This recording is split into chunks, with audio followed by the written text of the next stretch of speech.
시대를 짓다. 삼부토건.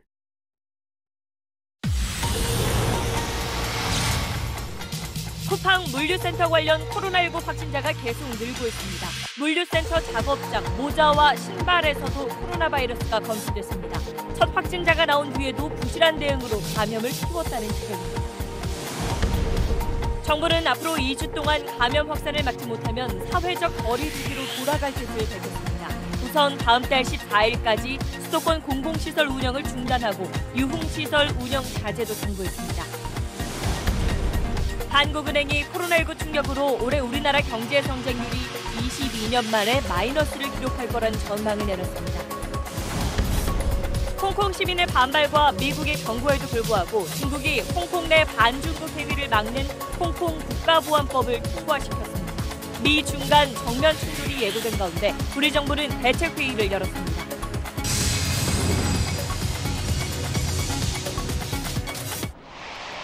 수소 전기차가 도시를 밝히는 시대로 현대 수소 전기차. 네, 쿠팡 물류센터에서 퍼진 코로나19 확진자가 빠르게 늘면서 이제 90명을 넘어섰습니다. 부천에 이어 고양 물류센터에서도 확진자가 나오고 그 주변으로 계속 번지는 모양새입니다. 그래서 정부는 내일부터 2주 동안 수도권에 강화된 방역 조치를 시행하기로 했습니다. 그 자세한 내용은 잠시 뒤에 알아보기로 하고 우선 부천 물류센터 나가 있는 저희 취재기자부터 연결해 보겠습니다. 민경호 기자, 먼저 오늘 추가된 확진자부터 정리해 주시죠. 네, 오후 2시쯤 보건당국이 발표한 확진자 수가 82명이었는데요. 그 사이 13명이 더 늘어 최소 95명으로 집계됐습니다. 인천 39명, 경기 37명, 서울 19명으로 모두 수도권에서 발생했습니다. 전수검사 대상 4,100여 명 가운데 지금까지 3,500명 이상이 검사를 마쳤는데 검사가 끝날 때까지는 확진자가 추가될 가능성이 큽니다. 보건당국은 물류센터 근무자들뿐 아니라 물품을 배송하는 이른바 간선기사 603명에 대해서도 검사를 벌이고 있습니다. 이곳 물류센터는 지난 26일 오후 폐쇄된 상태인데 경기도는 오늘 다시 2주간 집합 금지 명령을 내렸습니다. 사실상 영업 금지 조치입니다. 자, 부천 말고도 고양에 있는 물류센터, 또 근처에 있는 콜센터에서도 확진자가 나왔는데 혹시 감염 경로가 파악된 게 있습니까? 네, 이곳 부천 말고 쿠팡 물류센터 가운데 최대 규모인 경기도 고양 물류센터에서도 직원 1명이 확진 판정을 받았습니다.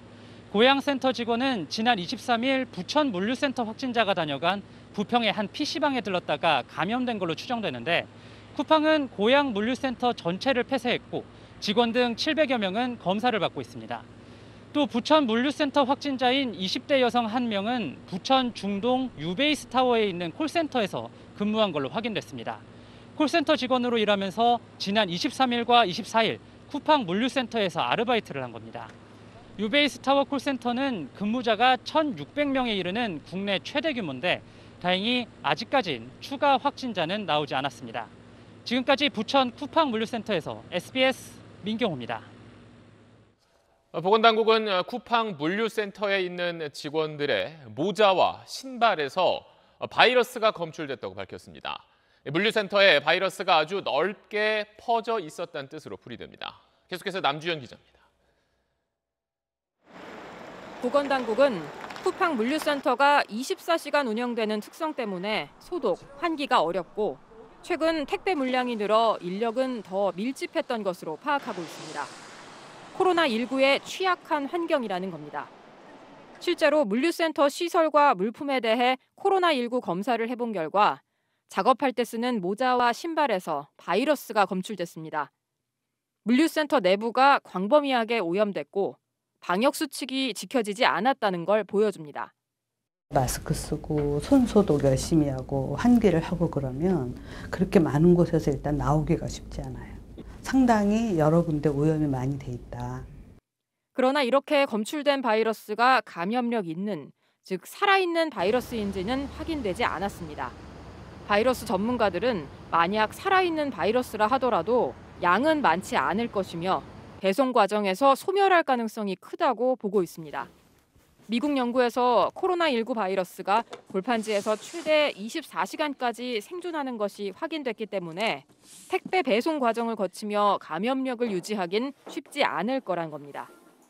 모자에 묻어있는 그 정도의 바이러스가 설령 택배 상자 표면에 묻어있다 하더라도 배달이 됐을 때 전파를 시킬 정도의 농도가 되기에는 굉장히 힘든 얘기라는.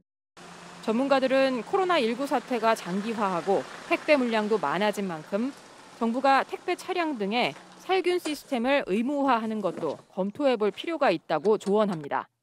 소비자 입장에선 무엇보다 택배를 받은 뒤 손을 깨끗하게 씻는 게 중요합니다. SBS 남주현입니다. 그런데 쿠팡은 확진자가 나왔는데도 그 사실을 숨긴 채 수백 명을 출근시켰던 걸로 드러났습니다. 또 아프면 쉬어야 한다는 원칙은 비정규직, 또 일용직에겐 적용되지 않았습니다. 과연 그 물류센터가 안전한 일터였는지, 또 국내 최대 온라인 쇼핑 업체라는 쿠팡이 직원들의 건강과 안전을 위해서 방역 지침을 잘 지켰는지는 꼭 짚고 가야 할 문제입니다. 이 내용은 정반석 기자가 취재했습니다. 지난 24일 오전 10시쯤 확진자가 나왔다는 보건당국 통보를 받은 부천 쿠팡 물류센터. 오후 5시 퇴근 예정이던 오전 근무자들을 돌려보내고 낮 1시부터 건물 소독에 들어갔습니다. 그런데 쿠팡은 건물 소독도 하기 전인 오전 11시 반, 휴무 중인 직원들에게 문자를 보냈습니다. 일손이 더 필요할 것으로 판단해 오후 근무가 가능한지 묻는 내용이었습니다. 비상 상황이었지만 직원들 안전보다 물류센터 가동이 우선시된 겁니다. 곧 출근할 오후 근무자들에겐 확진자 발생 사실을 알리지 않았습니다.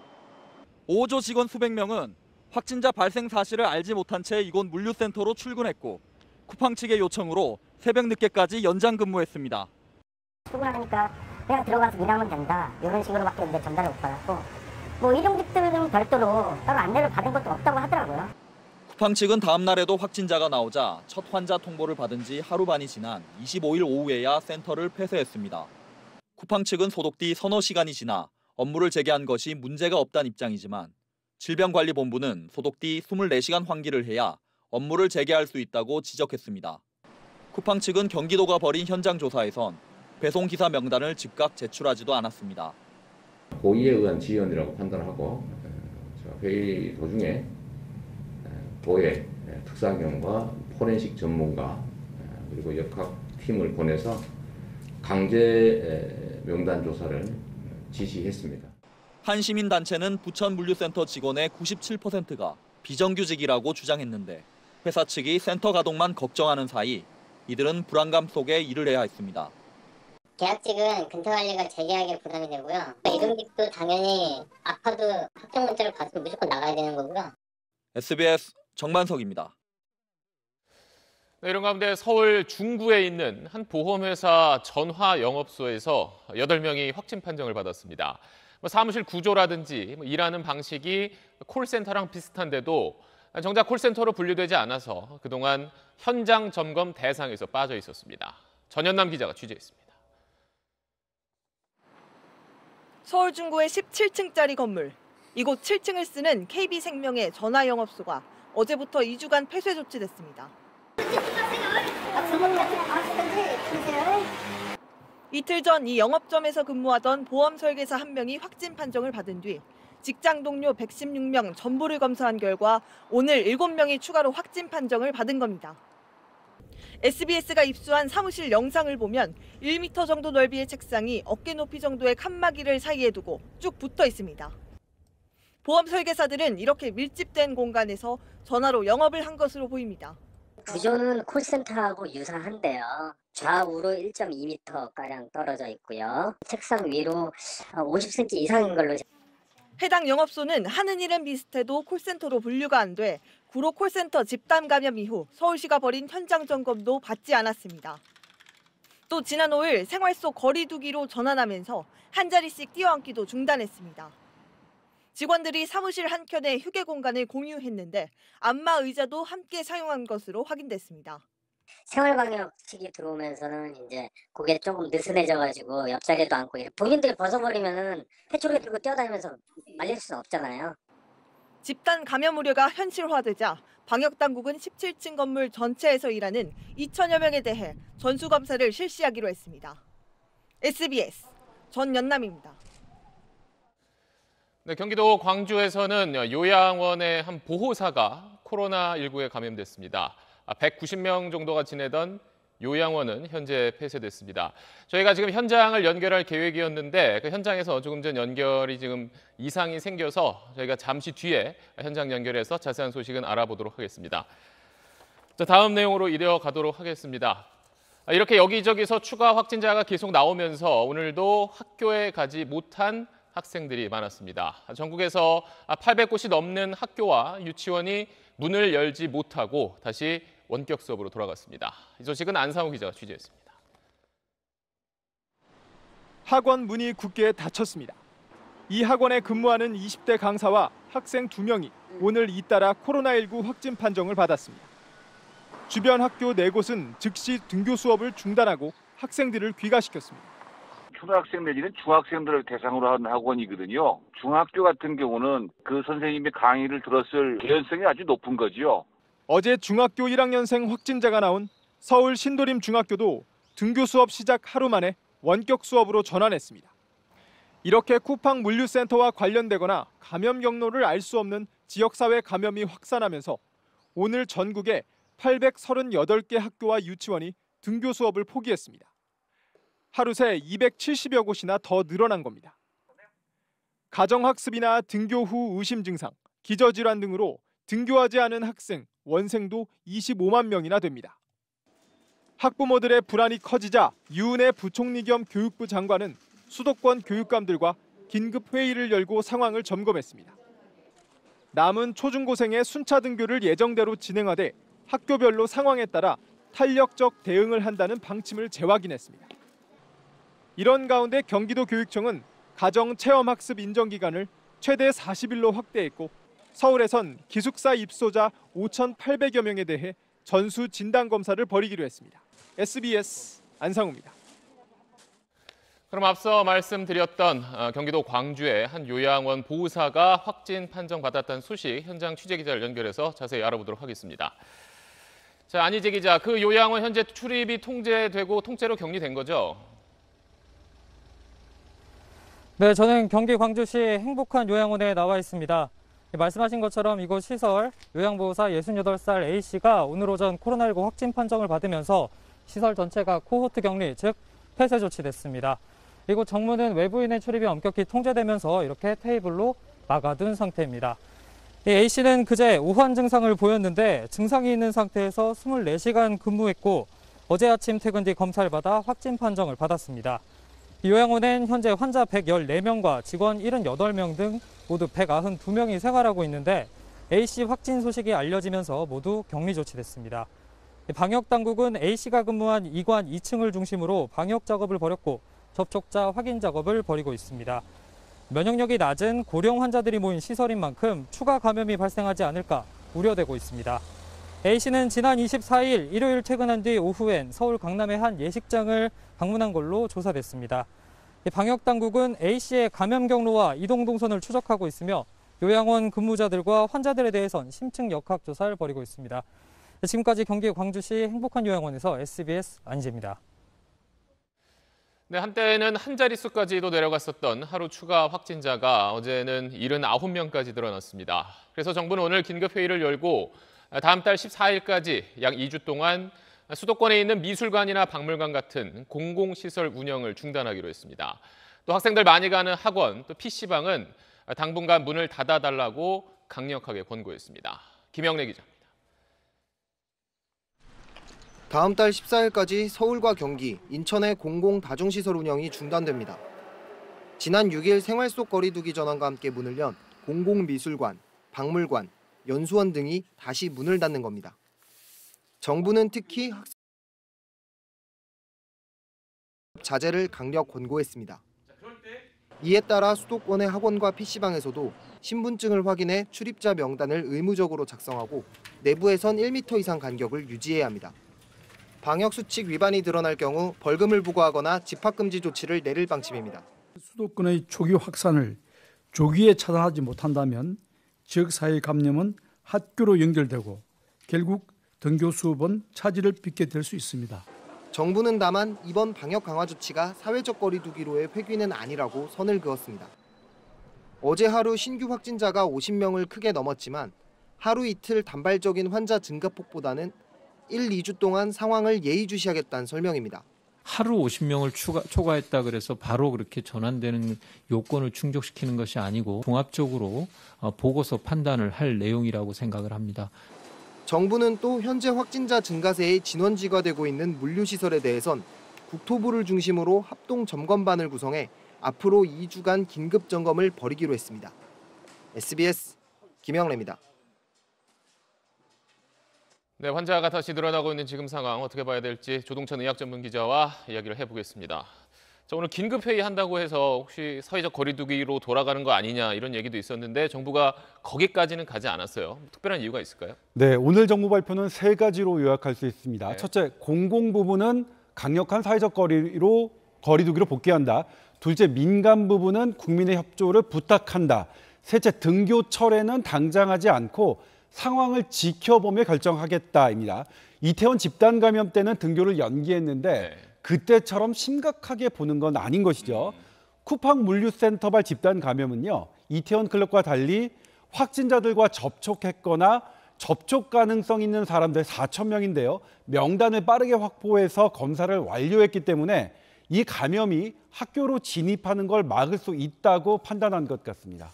정리를 해보면 생활 속 거리두기랑 그러니까 사회적 거리두기 한 중간 단계 정도를 채택한 걸로 보이는데 그럼 이거를 이제 6월 14일까지 한 2주 동안 기간을 정한 건 어떤 의미가 있습니까? 네, 쿠팡 물류센터 직원들은 다 검사했고요. 네. 그 직원들로부터 2차, 3차 감염되는 상황을 행정명령이 발효되는 내일부터 대략 2주가 되는 오는 14일까지 지켜보겠다는 뜻입니다. 2주 동안 평균을 내봐서요. 네. 하루 확진자가 50명을 넘지 않으면 생활 방역으로 다시 낮추고요. 하루 확진자가 50명을 넘으면 휴교 등 고강도 사회적 거리두기로 복귀하겠다는 뜻입니다. 참 바이러스가 무섭다는 생각도 드는데 그럼 이태원 클럽이라든지 이런 쿠팡 물류센터 같은 일이 앞으로도 또 생길 가능성이 있을까요? 네, 쿠팡 물류센터발 집단 감염이 진정된다 하더라도요. 감염 경로를 알 수 없는 지역사회 감염이 이어지고 있어서 산발적인 집단 감염은 계속 있을 것 같습니다. 네. 문제는 광주 요양원 사례처럼 조용한 전파가 노인 집단 시설에서 발생한다면 큰 인명피해로 이어질 수 있습니다. 다 같이 조금 느슨해진 마음 다시 가다듬어 할 필요가 있을 것 같습니다. 네, 서로 조심하고 좀 더 신경을 써야겠습니다. 조동찬 의학 전문 기자였습니다. 네, 지금까지 보신 대로 코로나19 상황이 다시 불안해지면서 조금 풀려가나 싶던 우리 경제는 어떻게 되는 건지도 걱정입니다. 소비자 심리지수가 넉 달 만에 반등했고 주가도 어느새 2,000선을 회복하며 경제활동 정상화에 대한 기대감이 커지던 때 수도권 집단 감염 확산이란 복병을 만난 건데요. 철저한 방역이냐, 일상 되찾기를 통한 경제활동 재개냐, 정부 고민이 깊어지고 있습니다.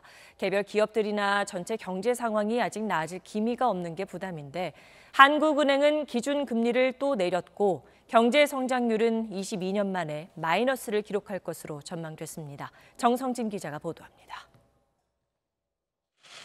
금융통화위원회는 기준금리 0.25%포인트 추가 인하를 선택했습니다. 미국, 중국 등 주요 수출 시장의 경제 타격이 예상보다 크고 국내 소비도 부진해 경제 성장세가 크게 둔화됐다고 금통위는 진단했습니다. 지난달 24% 급감한 수출은 이달 20일까지도 20% 감소세를 보이고 있고 지난달 취업자 수도 47만 6천 명 감소하는 등 경기 침체는 심화되는 양상입니다. 이것저것 잴 때가 아니라는 겁니다. 경제 성장률이 거의 0% 근처로까지 떨어지고 당연히 이 시점에서 금리를 내는 것이 바람직하다.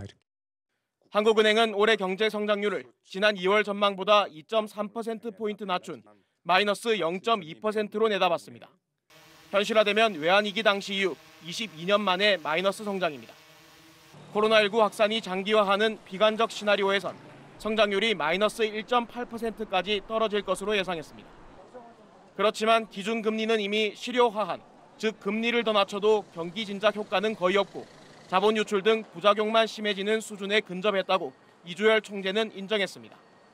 때문에 한국은행은 앞으로 국고채 매입 등 사실상의 양적 완화에 나설 걸로 예상됩니다.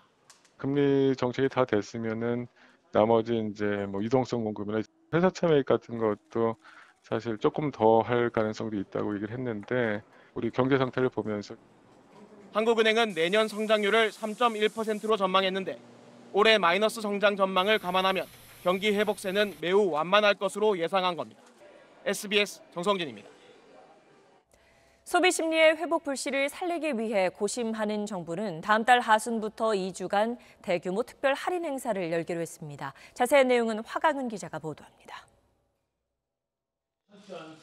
정부 계획은 하반기 대표적 할인 행사인 코리아 세일 페스타에 더해 상반기에도 대규모 할인 행사를 한 번 더 열겠다는 겁니다. 명칭은 대한민국 동행 세일로 하고 다음 달 26일부터 7월 12일까지 2주간 진행하기로 했습니다. 반등 기미를 보인 소비 심리, 재난지원금 지급이 감안됐습니다. 대형 업체의 자발적인 할인 행사를 유도하고 전통시장과 중소기업 소상공인에 대한 판매 지원을 병행하여 추진할 예정입니다. 우선 전국 전통시장과 상점과 600여 곳에 경품과 세일, 공연 등에 필요한 마케팅 비용 212억 원을 지원합니다.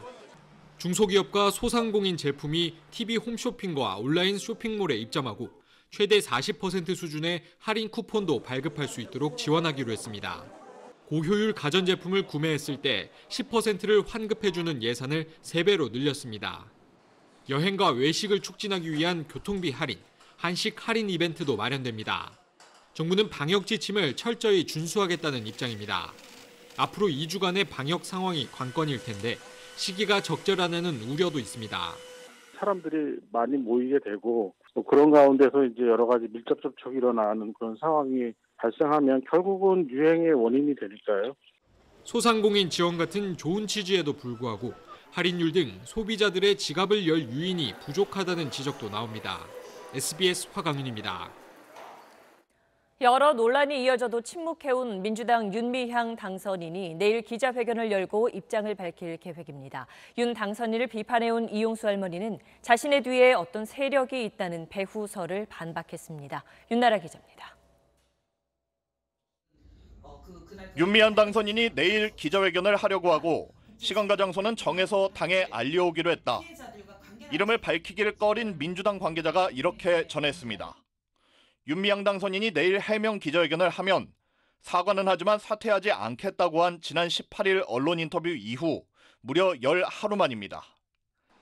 그동안 검찰의 수사 착수, 이용수 할머니의 2차 기자회견, 당내외의 해명 요구가 이어졌지만 윤 당선인은 침묵으로 일관해왔습니다.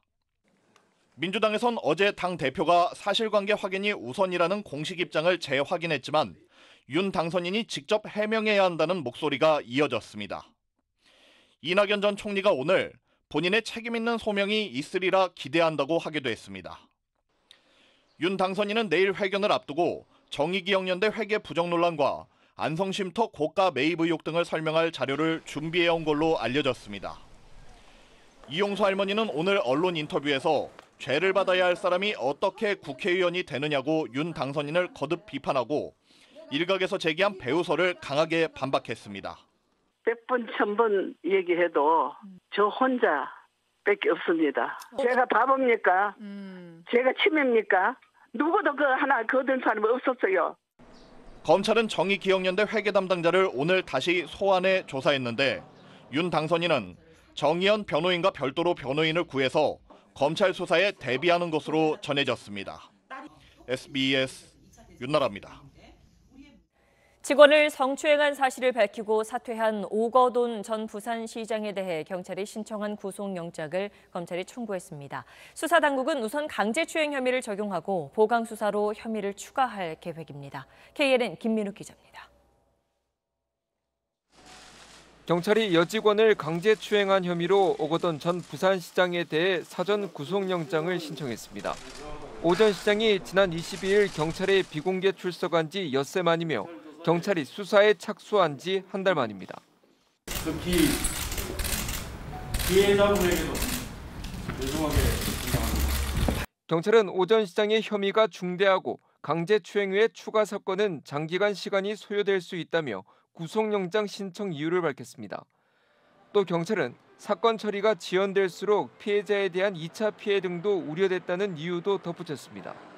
경찰은 지난달 27일부터 24명으로 구성된 전담 수사팀을 꾸려 오전 시장에 대한 혐의 입증에 주력해왔습니다. 강제추행 사건에 대해 영장 신청을 먼저 한 만큼 향후 경찰은 총선 전 사퇴 시기 조회 등 나머지 혐의에 대해서는 보강 수사를 이어간다는 방침입니다. 이런 권력형 가해자한테 구속영장을 신청한다는 것 자체가 이 사회의 성폭력 문제에 대해서 경각심을 일깨우고 경종을 울릴 만한 일이라고 생각합니다.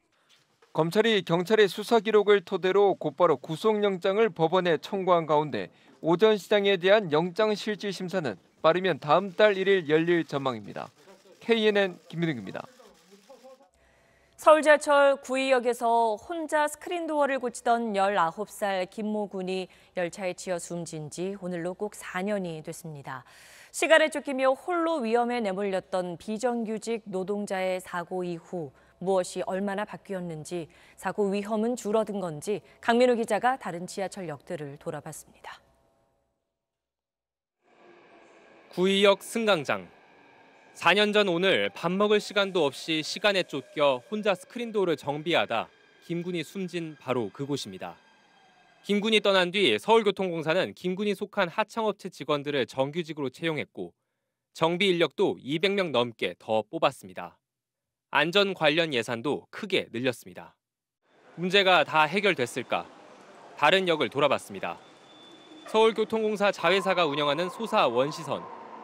경기도 부천과 안산을 잇는 지하철인데 12개 역 중 8개 역이 1인 역사로 운영됩니다. 소사 원시선의 한 역사 내부입니다. 깊이만 약 20m가 넘는 굉장히 큰 역인데요. 이곳에 근무하는 역무원은 단 1명뿐입니다.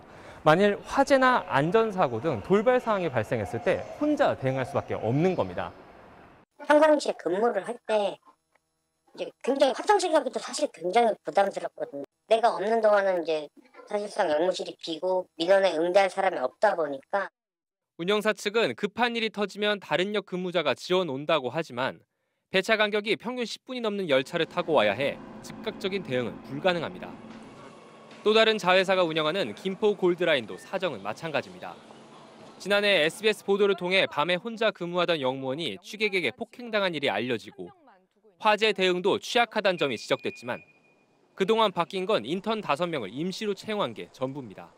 저희 인턴들이 이제 아침 7시부터 오후 4시까지 근무하거든요. 실질적으로 야간 공백은 계속 발생하고 있고 그 부분에 대해서는 크게 변화됐다고 느끼지 못하는 것 같아요. 낮은 운영비가 이런 비정상적인 업무 형태의 근본 원인으로 꼽히고 있습니다.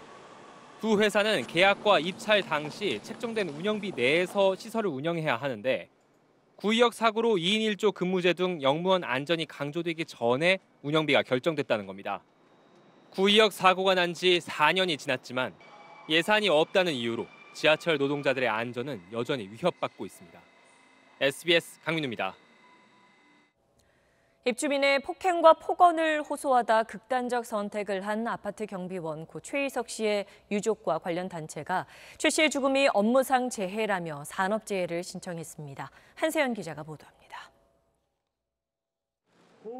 고 최희석 씨 유가족과 노동단체 등은 경비원 최 씨가 입주민의 폭언과 폭력에 시달리다 숨진 만큼 업무상 재해로 인정해야 한다고 주장했습니다. 또다시 노동권의 사각지대, 갑질의 사각지대, 경기노동자 권리 찾기에 적극적으로 나서겠습니다. 최 씨는 지난달 21일 주차 관리를 위해 차를 밀었다가 입주민 A 씨에게 수차례 폭행당했습니다. 또 사직 강요 등 갖은 협박을 받아오다가 지난 10일 육성 유서를 남기고 극단적인 선택을 했습니다. 경비복 벗어 사무로 가자. 경비복 벗고 사복으로 갈아입고 나오라고 그랬으면 아직도 안 됐으니까 100대 맞아. 가해자 A 씨는 폭행, 협박 등의 혐의로 구속됐습니다. 산업재해 관련법은 업무상 과정에서 생긴 정신적 이상 상태에서 자해할 경우 업무상 재해로 인정하고 있습니다. 지난 2014년에도 극단적인 선택을 한 서울 압구정동의 한 아파트 경비원 이모 씨도 주민 갑질에 시달린 점이 인정돼 산재 판정을 받았습니다. 주차 감시 등 업무 수행 과정에서 가해자로부터 극심한 스트레스를 받았고 이러한 것이 원인이 되어 사망의 결과가 발생하였으므로 업무상 재해로 인정될 가능성이 매우 높다고 보여집니다. 유족의 마지막 바람은 제2, 제3의 최희석이 나오지 않는 것입니다. 갑질 없는 세상, 핍박받지 않는 세상, 같이 살 수 있는 그런 세상에 왔으면 하는 마음입니다. SBS 한세연입니다. 세월호 참사 특별수사단이 이병기 전 청와대 비서실장 등 박근혜 정부 인사 9명을 직권남용 혐의로 재판에 넘겼습니다. 당시 세월호 참사 특조위 활동을 방해한 혐의인데 박 전 대통령은 기소 대상에서 빠졌습니다. 강청원 기자입니다. 지난 2016년 박근혜 정부는 세월호 참사 특별조사위원회 활동을 6월 30일부로 강제 종료시켰습니다. 세월호 특별법 시행일인 2015년 1월 1일을 활동 개시일로 계산하면 활동기간 1년 6개월이 끝났다는 이유에서입니다. 야당과 특조위 측은 활동 개시 시점을 위원회 구성이 끝난 2015년 8월 4일로 봐야 한다며 반발했지만 박근혜 정부는 수도와 전기, 예산을 끊고 파견 공무원도 복귀시켰습니다. 조사 기간을 연장해서 제대로 조사하게 해달라. 정상적인 기간을 보장하라는 것이죠. 세월호 참사 특별수사단은 이 과정에 당시 이병기 청와대 비서실장과 현정택 정책조정수석, 김영석 해양수산부 장관 등 고위공직자 9명이 개입했다고 보고 재판에 넘겼습니다. 특조위 진상규명국장 임용을 중단시키고 공무원 17명을 파견하지 않는 등 조사를 방해한 혐의입니다. 현기환 당시 정무수석은 사퇴를 거부한 이현 전 특조위 부위원장에게 대한법률구조공단 이사장 자리를 제안하고 사퇴하도록 한 사실도 드러났습니다. 특수단은 조사에 응하지 않고 있는 박근혜 전 대통령이 이런 내용을 보고받거나 지시했다는 증거가 충분치 않아 기소 대상에 포함하지 않았다고 밝혔습니다. SBS 강청원입니다. 백인 경찰의 무릎에 목이 눌린 흑인 남성이 숨을 못 쉬겠다고 절규하다가 숨진 사건. 미국에서 그 여파가 갈수록 커지고 있습니다. 분노 속에 격렬한 항의 시위가 이어졌고 약탈의 방화, 경찰차 공격도 벌어졌습니다. 정준영 기자입니다. 대형 유통 매장에 들어가서 물건을 훔친 사람들이 쏟아져 나옵니다.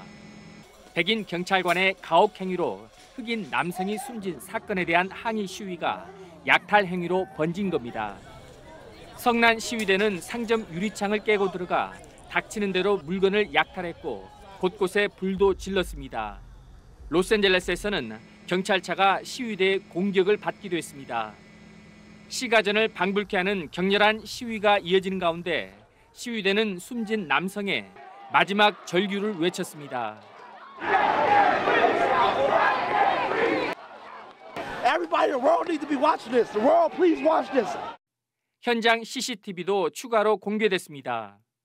숨진 남성은 경찰이 출동한 직후 등 뒤로 수갑이 채워져 이미 저항할 수 없는 상태였습니다. We need justice for my brother. They need to be convicted of murder.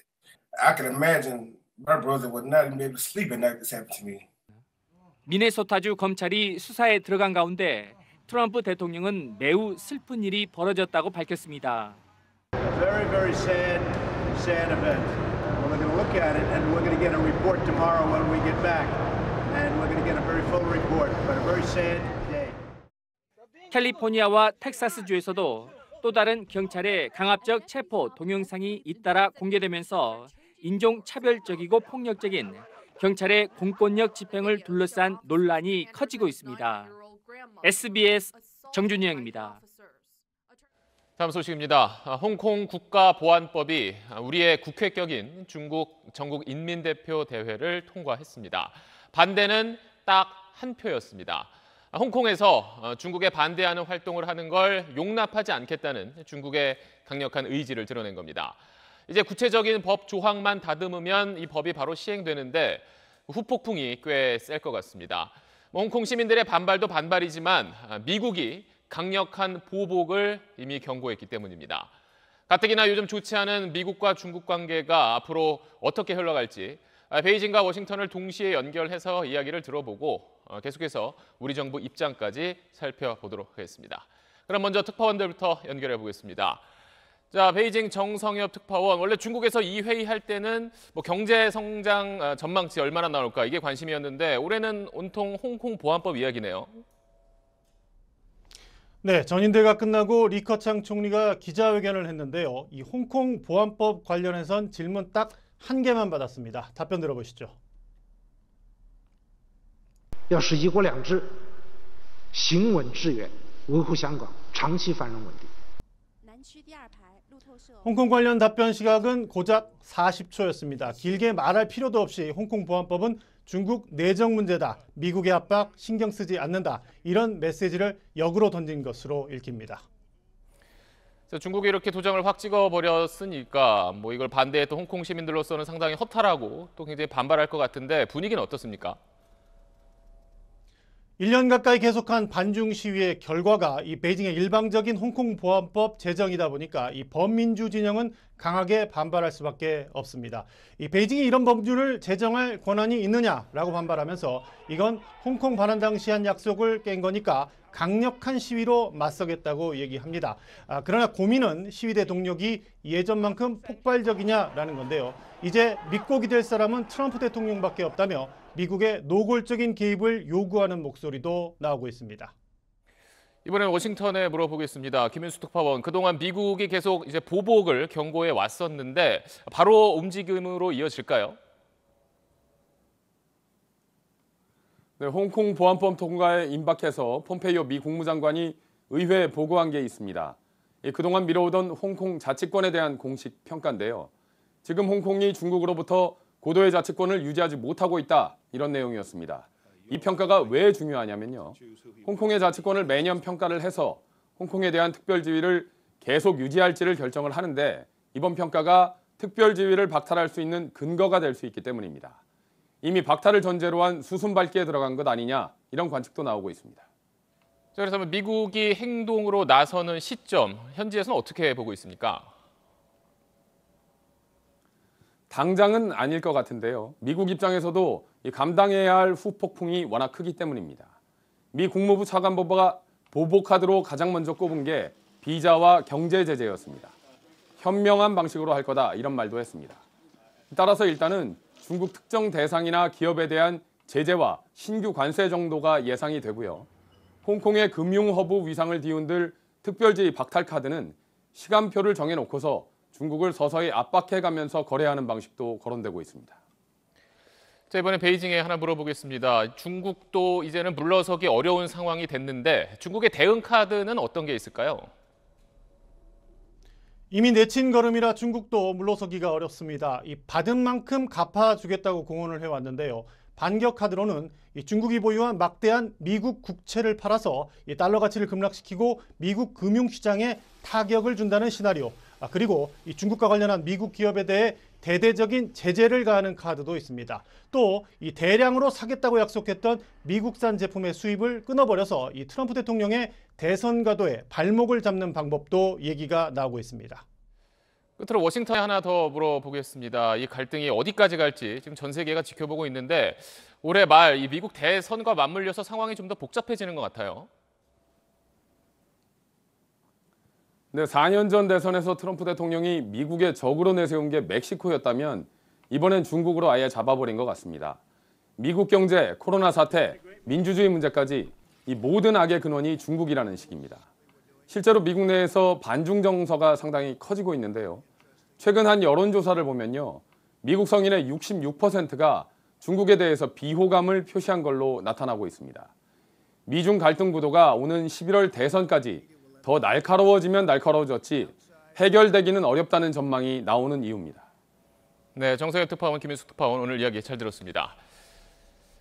자, 방금 들으신 대로 두 나라 갈등이 갈수록 커지면서 그 사이에 놓여 있는 우리 정부도 오늘 대책 회의를 열었습니다. 이 내용은 외교부 취재기자 연결해서 알아보겠습니다. 자, 김혜영 기자, 우리 정부로서도 고민이 참 깊을 텐데 오늘 어떤 이야기가 나왔습니까? 회의 시작할 때 나온 강경화 외교장관의 발언을 보면 미중 패권 경쟁에 대한 우리 정부의 우려와 부담감 고스란히 느껴집니다. 잠시 들어보시죠.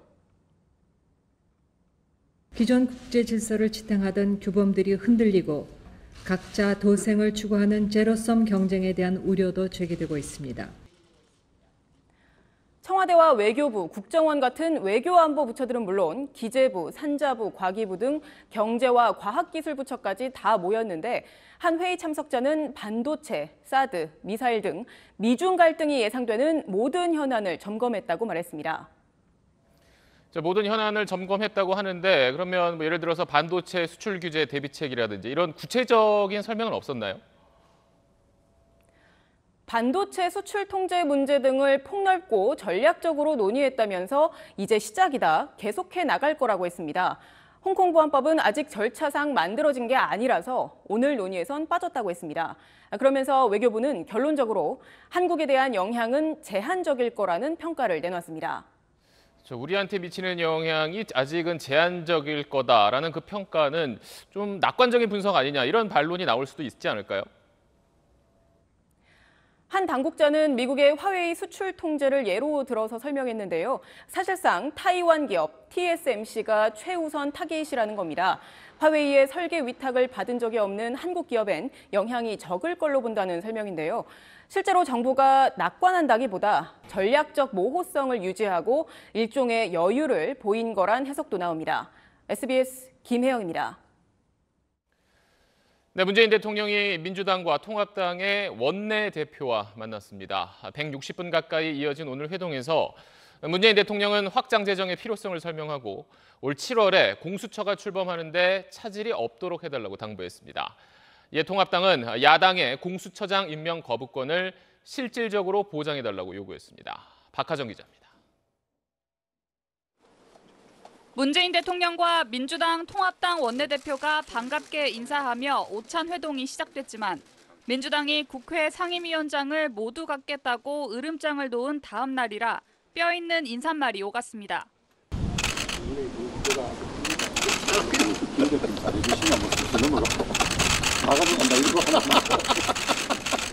이어진 오찬 회동에서 문 대통령은 코로나19 고용위기 극복을 위한 3차 추경안 등과 관련해 확장 재정의 필요성을 강조했습니다. 우리 재정당국은 재정 건전성에 보수적 관점을 갖고 있지만 IMF조차 한국은 재정 여력이 있는데 왜 확장 재정을 안 하느냐고 했다는 겁니다. 통합당은 우려의 뜻을 전했습니다. 저는 국가 재정 건전성 문제에 관한 우려를 말씀을 드렸습니다. 국가 부채가 40% 넘어서면 어렵다는 주장을 대표하실 때 하신 적이 있고 오는 7월 출범을 목표로 한 고위공직자 범죄수사처와 관련해선 문 대통령이 차질 없이 출범했으면 좋겠다고 당부했는데 주 원내대표는 야당에 주어지는 공수처장 임명 거부권을 실질적으로 보장해달라고 요구했습니다. 특임 장관을 지낸 주 원내대표는 정부와 국회 사이 소통을 맡는 정무장관직 신설을 제안하기도 했습니다. 다만 전직 대통령 사면 요구는 하지 않은 것으로 전해졌습니다. SBS 박하정입니다. 돈을 목적으로 값비싼 품종의 고양이를 불법 번식시키는 이른바 고양이 공장이 적발됐습니다. 좁은 공간에 가둬두고 평생 번식만 시켰는데 공장 곳곳에서 새끼 고양이 사체와 각종 약품이 나왔습니다. KNN 표준규 기자입니다.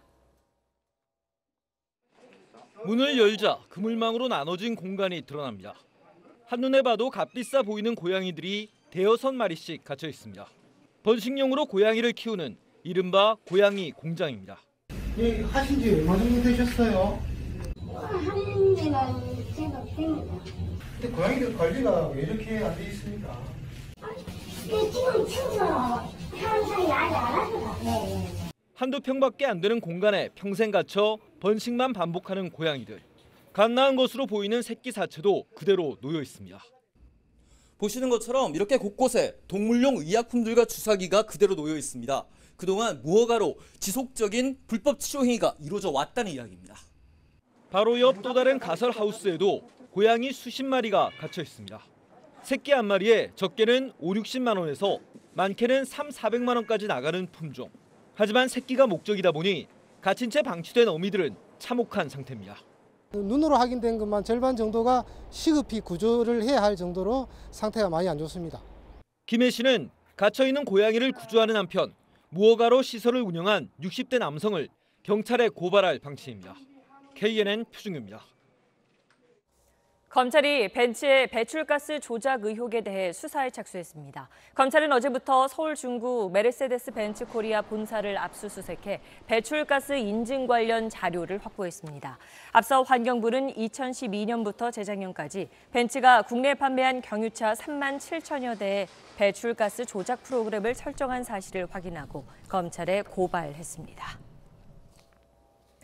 고용노동부는 올 들어 4명의 노동자가 산업재해로 숨진 현대중공업을 안전관리가 매우 불량하다고 보고 특별관리하기로 했습니다. 노동부는 최근에 실시한 특별감독에서 기본적인 안전수칙 미이행 등을 적발해 현대중공업에 1억 5,200만 원의 과태료를 부과했습니다. 노동부는 중대재해 방지를 위한 현대중공업의 대책 수립과 이행을 점검할 특별위원회를 구성하고 부산 고용노동청 주관으로 상설 감독팀도 운영하기로 했습니다.